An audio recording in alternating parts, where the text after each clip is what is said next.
Yo les amis, j'espère que vous allez tous très bien et je suis très content de vous retrouver en ce début de semaine pour le retour d'un format qu'on avait laissé de côté depuis un petit moment. Et donc la gifle parisienne, les coups d'éclat en première ligue, la stupeur en Allemagne et en Espagne et un petit tour par l'Italie et le Portugal. On parlera de tout ça dans cet épisode de l'œil de Willou.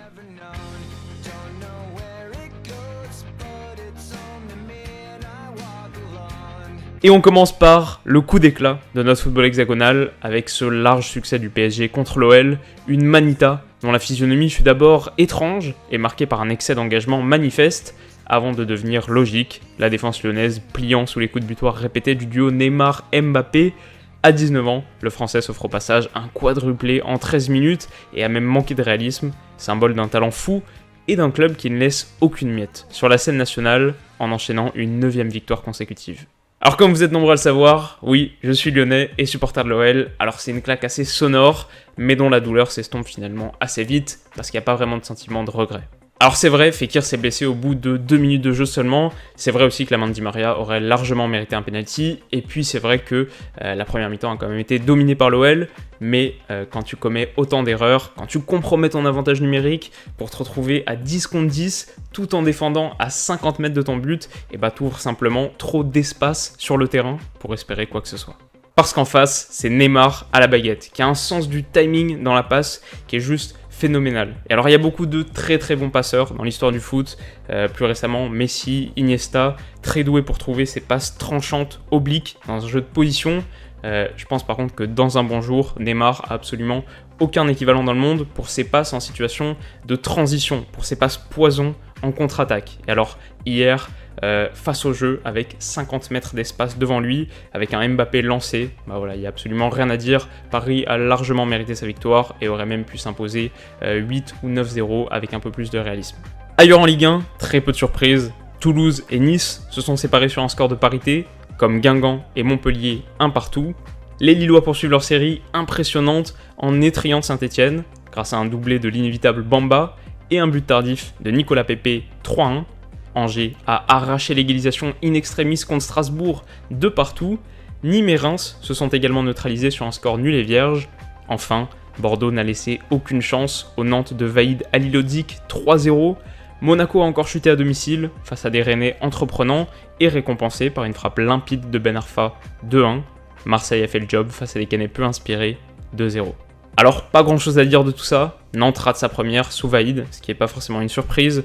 S'il y a des supporters nantais parmi vous, n'hésitez pas à me faire savoir ce que vous pensez de toute cette situation dans les commentaires. Mais de mon point de vue, avec un mec qui navigue à vue comme Kita et qui laisse absolument aucun temps aux mecs qui ont des vraies idées de jeu comme Cardoso, bah, ça peut être qu'une catastrophe. Monaco, c'est inquiétant aussi. Le podium devient un objectif de plus en plus compliqué. Et alors, bien sûr, Jardim est un bâtisseur exceptionnel. Et j'en parlais dans ma vidéo sur le Shakhtar Donetsk. Mais tu peux pas demander un miracle chaque saison non plus. Par contre, on se retrouve avec une équipe très enthousiasmante, c'est évidemment ce LOSC, avec ses attaquants qui vont très vite et qui amènent un vrai vent de fraîcheur. Ça fait plaisir, surtout quand on se rappelle leur début de saison catastrophique de l'an dernier. Et sinon, voilà, je vous prépare une analyse spéciale sur ce début de Ligue 1 avec pas mal de données intéressantes, une analyse qui sortira demain, alors on en reste là pour l'instant. On relie maintenant la Première Ligue pour parler d'abord du choc du week-end, un immense Liverpool City qui a en fait accouché d'une souris, les deux prétendants les plus sérieux au titre de champion d'Angleterre et qui auront sans doute aussi leur mot à dire en C1, se quittent sur un score nul et vierge qui a connu un rebondissement tardif puisqu'à la 85e minute, Riyad Mahrez a raté un penalty crucial.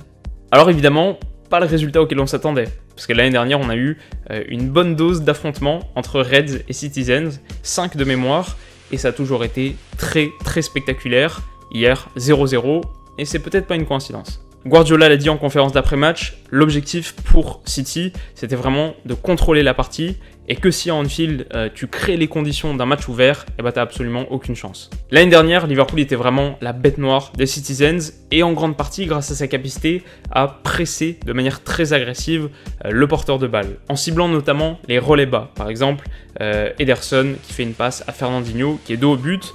Hier, Fernandinho était épaulé par Bernardo Silva et City n'a pas hésité à compromettre un peu son style de jeu. Par exemple, en multipliant les passes vers l'arrière, en redescendant jusqu'à Ederson. Finalement, ils ont été moins ambitieux et ils ont été moins punis. Ailleurs en Première Ligue, les gros ont tenu leur rang mais pas toujours très sereinement.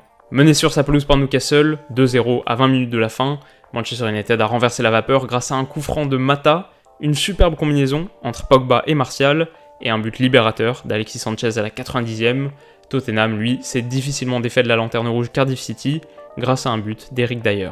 En déplacement à Fulham, les Gunners d'Emery, en revanche, ont brillé.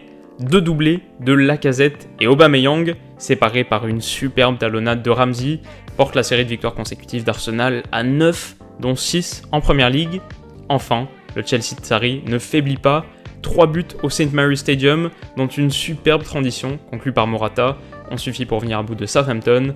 Résultat des courses, un embouteillage en tête de la Premier League qui fait plaisir, assurément. Alors plus que jamais, la Premier League est beaucoup trop excitante à suivre, et ce qui me ravit le plus, je pense, c'est ce retour en forme d'Arsenal. Déjà parce que j'aime beaucoup Emery, et un triomphe chez les Gunners serait pour lui une très belle manière de rebondir, et ensuite parce que l'entente entre Lacazette et Aubameyang est superbe, un vrai pied de nez à ceux qui les opposaient, qui voulaient en faire des concurrents. Sur le terrain, en fait, ils semblent être les meilleurs amis du monde, et quand ça combine avec justesse, ça détonne. Au final, Arsenal a déjà cette saison autant de victoires à l'extérieur que sur toute la saison dernière. Pareil à Chelsea, Sarri a qualifié le 3e but de Morata comme l'illustration du football qu'il veut mettre en place. Et alors ce week-end, j'écoutais des anciens podcasts du Guardian Football Weekly, un podcast que j'écoute souvent, et donc j'écoutais les émissions enregistrées pendant la pré-saison. Et alors sur Chelsea, tout le monde était unanime pour dire que le projet allait mettre beaucoup de temps à se mettre en place, et on ne peut pas leur en vouloir de penser ça, c'est clairement logique, mais c'est exactement l'inverse qui s'est passé. Alors de manière générale, c'est assez choquant de voir à quelle vitesse les idées de Sarri et Emery ont accroché, et c'est très enthousiasmant. Maintenant, je mettrai un petit bémol en disant que c'est peut-être une réaction assez classique et assez attendue pour 2 groupes de joueurs qui ont été très frustrés, respectivement sous Conte et sous Wenger, et qui maintenant regoûtent aux joies du football et qui sont totalement libérés. C'est d'ailleurs une intuition qu'on retrouve un petit peu dans les expected goals. On voit que les 2 équipes sont assez nettement en sur-régime. Donc voilà, il faut voir si ça tiendra toute la saison. Le seul truc que je regrette, c'est qu'on ne puisse pas le vérifier en Champions League. On survole l'Allemagne, et en Bundesliga, c'est la stupeur. Le Bayern Munich, passif, a été balayé sur sa pelouse par un Gladbach qui n'en demandait pas tant, 3-0. Dortmund en profite pour prendre encore quelques longueurs d'avance, et grâce à un succès héroïque sur Augsbourg, 4-3, à la faveur d'un triplé de Paco Alcacer, les jaunes et noirs pointent en tête du championnat.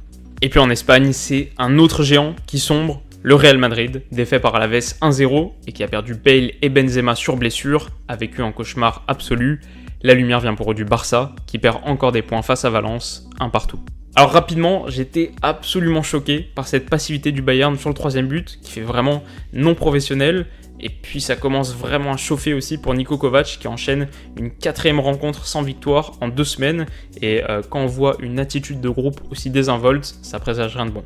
En Espagne aussi, c'est assez surréaliste, le Barça qui sort d'une saison quasi invincible en Liga, a seulement 4 victoires sur ses 8 premiers matchs. Pareil pour le Real qui en plus perd Bale et Benzema, donc on n'a plus aucun membre de la BBC. C'est absolument chaotique comme situation, ça chauffe aussi pour Lopetegui. Voilà, on n'a pas le temps de s'y attarder trop, mais j'y consacrerai peut-être une analyse spécifique cette semaine ou la semaine suivante. En Italie, rien à signaler, la Roma l'a emporté sur la pelouse d'Empoli 2-0. La Lazio a vaincu la Fio grâce à un unique but de l'éternel Immobilier. Higuaín a brillé à San Siro pour conduire le Milan à la victoire 3-1 contre le Chievo. Napoli a battu Sassuolo 2-0, et même score pour la Juve contre Udinese. Alors là, c'est tout de suite beaucoup moins intéressant. 8 victoires en 8 matchs pour la Juve qui s'envole déjà vers le Scudetto. Naples confirme aussi après son succès très précieux contre Liverpool, et j'ai vraiment hâte de voir leur affrontement contre Paris, leur double confrontation qui s'annonce cruciale pour les 2 équipes pour la qualification. Ça va être très sympa. A noter que Ronaldo a encore marqué, à nouveau sur un service de Mandzukic, et puis à noter surtout que la Serie A a décidément beaucoup de mal avec les codes télévisuels, puisqu'elle nous a offert un affrontement entre une équipe en noir et blanc et une autre équipe en gris clair. Et enfin, un petit détour par le championnat portugais, où se jouait hier soir le choc de cette première partie de saison entre Benfica et Porto, et dans un stade de la Luz plein à craquer, et surtout dans un match assez fermé, avec seulement 3 tirs cadrés. Et bah c'est bien les Lisboètes qui s'offrent un succès de prestige. Le buteur va vous surprendre, c'est le Suisse Haris Seferovic. Alors avec cette victoire, Benfica prend la tête du classement en compagnie de Braga, mais qui devance à la différence de but, et se positionne plutôt bien pour reconquérir le titre que Porto avait décroché l'an dernier. Et sinon, honnêtement, j'ai pas assez suivi Benfica cette saison pour vous en dire grand chose d'intéressant. Mais s'il y a des supporters parmi vous, n'hésitez pas à nous faire une petite synthèse de votre situation dans les commentaires, en parlant un peu des enjeux, de la forme du moment, etc. Et j'épinglerai le commentaire s'il est pertinent. Voilà les amis, c'est la fin de cet épisode de L'œil de Willou. Alors ça faisait longtemps qu'on n'a pas touché à ce format, mais je me suis rappelé à quel point j'aimais faire ces vidéos. Donc à partir de maintenant, ce sera notre constante du lundi qui suit un week-end de football de club. Notre petit rendez-vous hebdomadaire pour faire le tour des championnats européens. Donc si la vidéo vous a plu et que vous voulez en voir d'autres de ce type, n'hésitez pas à mettre un petit like. Et pour ne pas rater la suite des événements, vous pouvez comme d'habitude vous abonner à la chaîne. En attendant, je vous souhaite une très bonne soirée et on se retrouve à demain. Je vous dis à demain. Bisous.